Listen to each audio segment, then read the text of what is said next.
네, 오늘은 히브리서 7번째 시간입니다. 하나님이 주시는 징계의 특징이라는 제목으로 말씀 나누도록 하겠습니다. 자, 오늘 말씀은 하나님이 주시는 징계에 대해서 말씀하고 있습니다. 자, 일단 히브리서 기자의 결론은요, 온전하게 하시는 예수를 바라보자 라는 것입니다.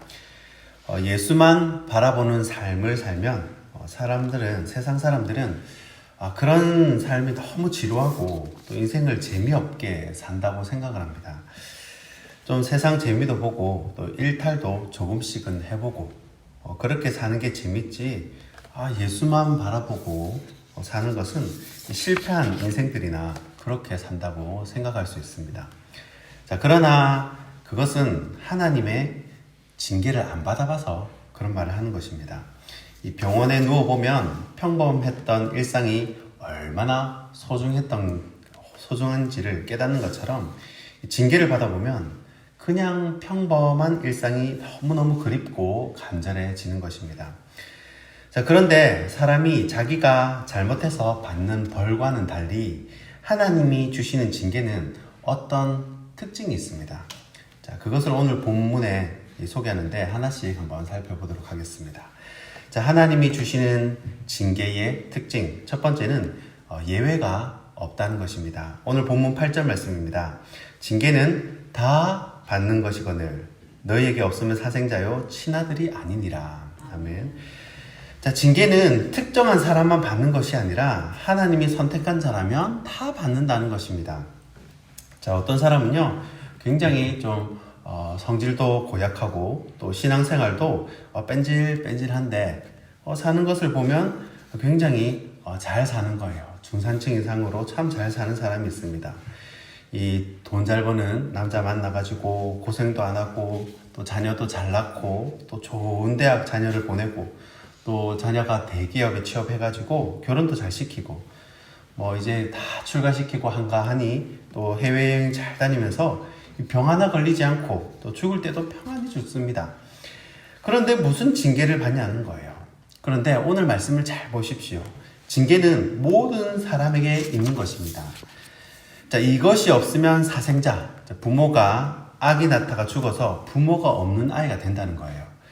자, 문제는 이 징계를 살아서 받느냐 죽어서 받느냐 그 차이밖에 없습니다. 자, 살아서 징계를 받으면 굉장히 자존심이 상합니다. 잘 나가다 한번 미끄러 보십시오. 친구들, 친척들 입방아에 오르내리는데 그럴 땐 진짜 이민 가고 싶을 정도로 마음이 괴롭습니다. 아이고 저꼴로 사네. 옛날에 큰 소리 치더만 안 됐네. 별소리를 다 합니다. 자, 그런 소리를 들었던 사람이 바로 욥이죠. 그런데 이 사람은 그래도 마음이라도 가난해지고 또 회개할 수 있는 상하고 통회하는 심령이 됩니다. 나중에 예수님 앞에 설 때는 오히려 다행인 것입니다. 반면에 이 땅에서 징계를 안 받고 죽어서 징계를 받게 되면 그것은 지옥인데 그때는 돌이킬 수가 없다는 것입니다. 여러분 같으면 여러분 살아서 우리가 벌을 받는 것이 낫겠습니까? 죽어서 벌을 받는 것이 낫겠습니까? 당연히 살아있을 때 고생하는 것이 낫겠죠. 그래서 징계는 다 받는 것입니다. 예외가 없다는 거예요. 살아서 받느냐 죽어서 받느냐 그 차이지 예외가 없다는 것을 꼭 기억하시기를 바랍니다.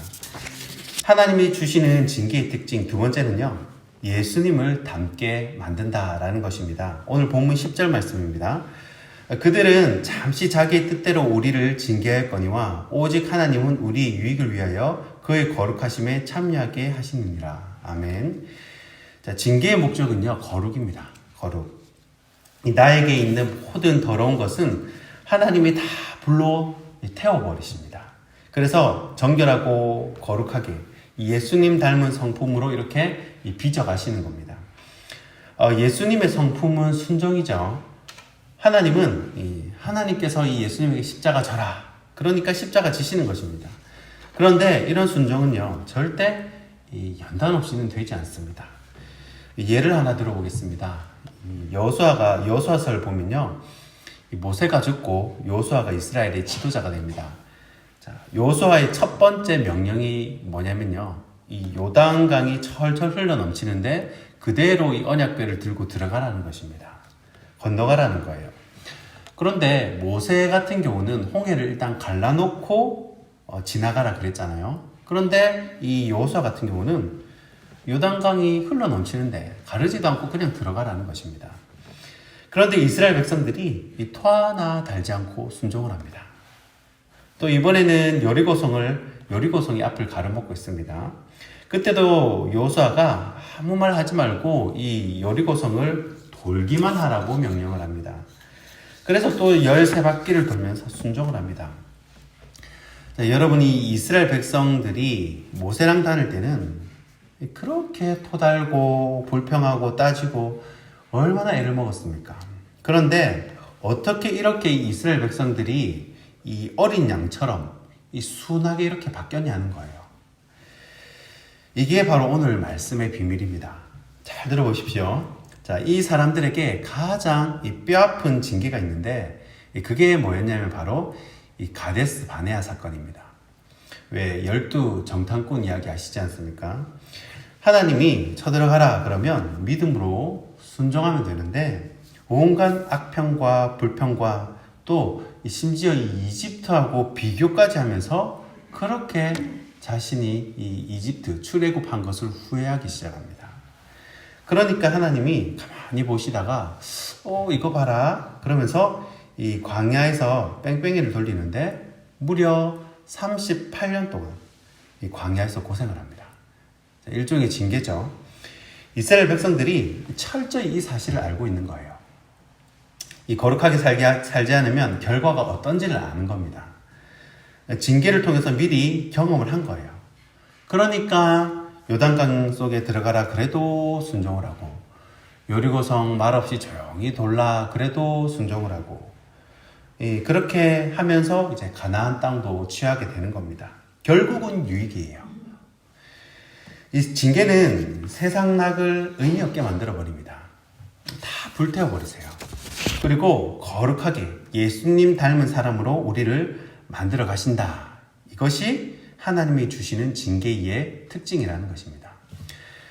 하나님이 주시는 징계의 특징 마지막 세 번째는 지금 힘들고 나중에 즐겁다라는 것입니다. 오늘 본문 11절 말씀입니다. 무릇 징계가 당시에는 즐거워 보이지 않고 슬퍼 보이나 후에 그로 말미암아 연단받은 자들은 의와 평강의 열매를 맺느니라. 아멘. 자, 여러분 기쁨으로 단을 거두는 것이 먼저가 아니고 눈물로 씨를 뿌리는 것이 먼저입니다. 자, 먼저 심고 뒤에 거두는 거예요. 그런데 사람들은 안 심고 거두려고 하니까 이제 문제가 되는 것입니다. 예수 믿고 의와 평강의 열매가 바로 맺히는 것, 먼저 맺히는 것이 아니라 이 연단의 시간을 보낸 후에 이 열매들이 나중에 맺히게 된다라는 것입니다. 제가 부산과 대구에 있는 교도소에 예배를 인도하러 이제 몇 번 가본 적이 있습니다. 남자들은요, 보통 주로 제명을 보니까 폭행, 살인, 강간 이런 죄로 들어온다고 합니다. 반면에 이 여자들은 주로 어떤 죄로 교도소에 가겠습니까? 이 여자들은 주로 이제 30%가 사기범이라고 합니다. 이 금융사기범이 많다고 해요. 그런데 그 중에서도 이 죄수들을 보면 빨간 명찰을 하고 있는 죄수도 있습니다. 빨간 명찰이 뭔가 싶었는데 이 빨간 명찰을 하고 있는 죄수는 이 사형수라고 그래요. 그래서 여자 교도소에 있는 사형수들은요, 남자 교도소에 있는 사형수들하고 다른 점이 있습니다. 여자 사형수들은 대부분 근친상간이라는 거예요. 그러니까 가족을 죽인다는 겁니다. 여러분, 여자가 가족 중에 누구를 죽이겠습니까? 대부분이 남편을 죽인다는 거예요. 여러분, 처음에는 이 대부분 화려하게 결혼 생활을 시작합니다. 이 영화를 보면요, 보통 마야광이나 이렇게 영화를 보니까 처음에는 굉장히 부부가 화려하게 결혼 생활을 시작했는데 점점 어려워지고 상황이 안 좋아지니까 결말이 좋지 않더라라는 것입니다. 이 반면에 처음에 힘든 시간을 같이 보낸 부부는 갈수록 더 끈끈해진다는 거예요. 일종의 전우애가 생기는 것이죠. 이 비온 뒤에 땅이 더 단단히 굳는다고 이 연단의 시간이 이 둘 사이를 더 더 단단하게 만드는 것입니다. 전 세계에서 가장 뜨거운 교회를 꼽으라면 저는 이 중국 교회를 꼽고 싶습니다.